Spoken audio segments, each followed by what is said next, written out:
Hi friends, ఈరోజు ఎక్కువ oil use చేయకుండా డీప్ ఫ్రై చేయకుండా బఠానీ క్రిస్పీగా ఎలా చేసుకుందామో చూద్దాము.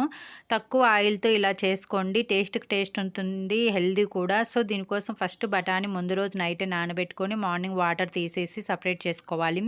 నెక్స్ట్ కడాయిలో 2 టేబుల్ స్పూన్ ఆయిల్ వేసుకొని తాలింపు దినుసులో పచ్చిమిర్చి, కరివేపాకు వేసి కరివేపాకు క్రిస్పీ అయ్యేంత వరకు ఫ్రై చేసుకొని తర్వాత బఠానీ వేసి ఫస్ట్ 5 to 10 మినిట్స్ హై ఫ్లేమ్‌లో టర్న్ చేసుకొని మనం ఫ్రై చేసుకోవాలి. కలుపుకుంటూ ఫ్రై చేసుకోవాలండి.